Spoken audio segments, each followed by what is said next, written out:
of different ones. These guys here, these are, we found them on the beach.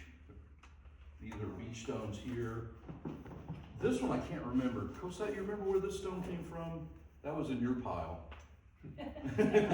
She had piles of stones and I got my piles of stones.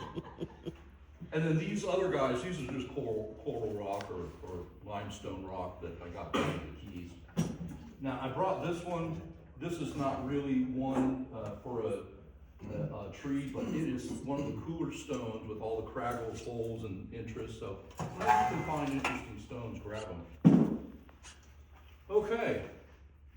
Reggie, can I ask you a question? Absolutely. So what are the different ways that you attach those stones to the pot? Because sometimes they don't have an easy bottom. Sometimes they're pot? not flat, they're falling over, you gotta wire them in or. Oh yeah. I like epoxy. this thing here to wrap it around, and that kind of holds it. And then once it grows onto the stone in a couple of years, it ain't No, I was coming gonna say, off. I'm sure after 5 years, that has a bottom flat, or a flat bottom, the one that you said been sitting there for 5 Yeah, I years. just cut the bottom. Cut Yeah, the you let bottom. the roots grow down, and as it grows down, it'll grow down here. And then when you're ready to start doing the training, cut the roots off, and then it starts doing the But I'm lateral. saying the bottom of the rock isn't always flat. Oh So yeah. now it's rolling around or. That you can kind of manipulate by other stones or soil or a wire, but you're right, it has to have somewhat of a flatness to it, but I can get around that many times. And as the roots go underneath it, Yeah. it's actually the roots sitting there, not the stone bottom. Yeah. With that, there is a little in the future problem that as the roots grow down and you lift the tree up, now the rock is sitting up above the bottom of the tree. In Heathcote, one of Jim Smith's root over rock tree, the stone is about that much higher than the base of the rock, the roots.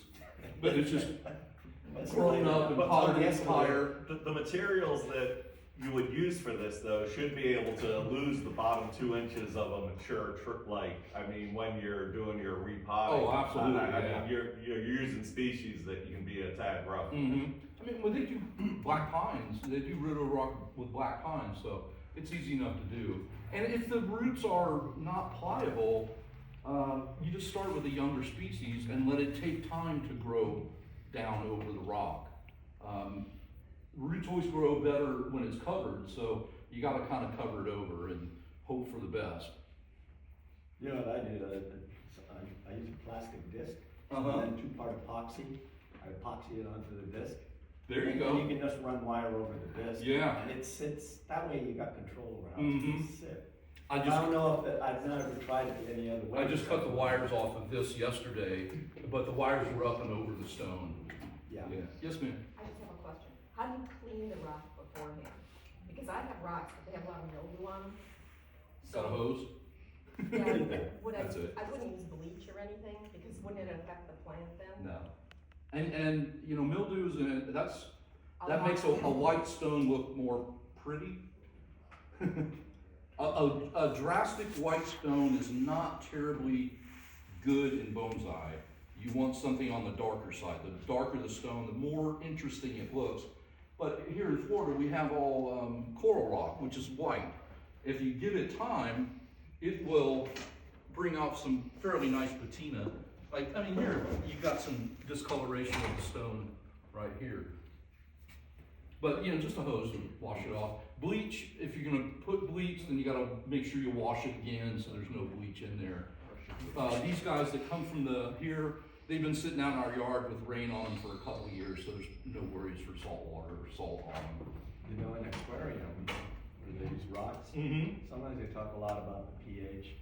Yeah. Serious stone as a You know, lowers, I it don't raises the pH, think- so it goes the other way. I don't think the stone itself is gonna impart any significant change in your pH. However, we have hard water, so our water definitely changes the pH, which I think that's why I'm having so much challenge with the not enough chlorophyll. Right, because from my understanding, chemistry was my worst subject in college, so don't trust me on this one, but my understanding, it doesn't allow iron to be, absorbed up. So, extra iron needs to be, added, when your pH is.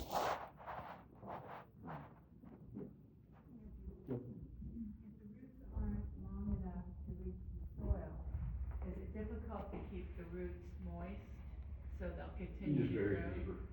What? You just bury it deeper. You just bury it deep in the soil and allow the roots to go down.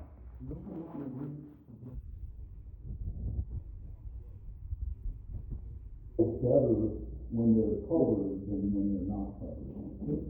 This is a process, no one's gonna be leaving with a, ready. Yeah, Angie brought in a bonsai pot, and I said, well, that's 5 years down the road. Yeah. Right now, the thing is to try to make it attach itself and make it look like it's been there. Okay, so what I wanna do first is show you this guy. I have another question. Uh-huh.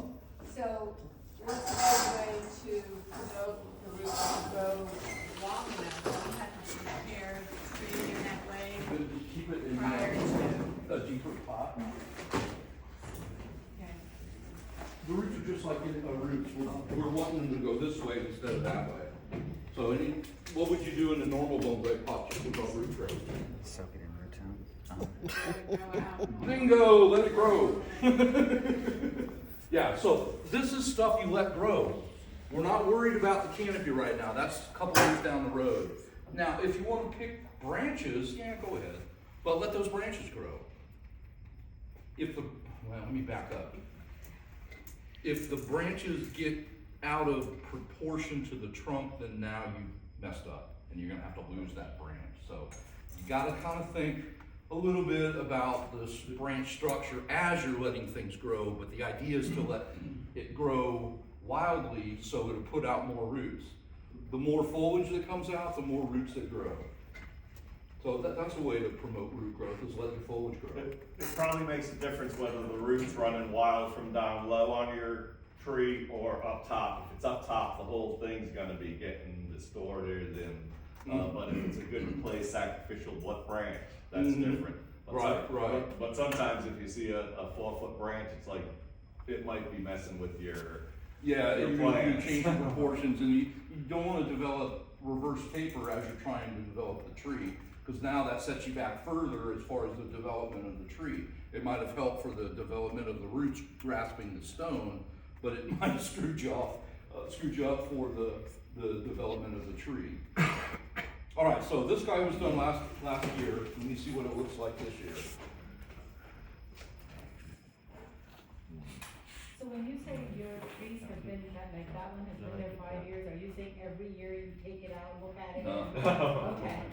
No, just let it grow. You just did this one. Yeah, last I wouldn't have done this unless I'm teaching today. Okay. Otherwise, 2 years from now, I might mess with it Okay. and see what's happened. But you gotta let the roots grow down and grasp the tree. Absolutely. Yeah, if you're cutting the roots off, now you're slowing it down. They appreciate the neglect. Yeah, on this technique, yeah, you definitely let them grow. This is very different from what normally people tell you to do root over rock, where you attach your rock to the bonsai pot and then you put the roots over it and. The stone is never attached to the bonsai pot. You attach the tree to the rock, Right. and you attach the entire composition to the pot. Okay. But you don't put the tree in the pot, attach it there, and then put a tree on it and let it grow on top of that. That won't work. It may work, I shouldn't say It it does won't. work, actually. Yeah. But that's not one of the techniques that I do, that I've been taught, that I've read about many times. You gotta let it attach itself to the tree, or the tree to the rock, and then it's all one unit. Absolutely. Just like a forest. You know, you start out with 10 trees, they're 10 individuals, but in 3 or 4 years, the roots are all together, and now they're one unit. And you treat it as one unit, not 10 different units. How stretchy is that tape? Pretty good. It's stretchy? Mm-hmm. Do you want it stretchy or do you want it not? You want a little bit of, as you tighten it down, you want some tension on the roots. So, I mean, it's got a little, but it'll tear easy enough. And this isn't the only thing, there's all sorts of ways of doing it. This is what I found to be the most effective.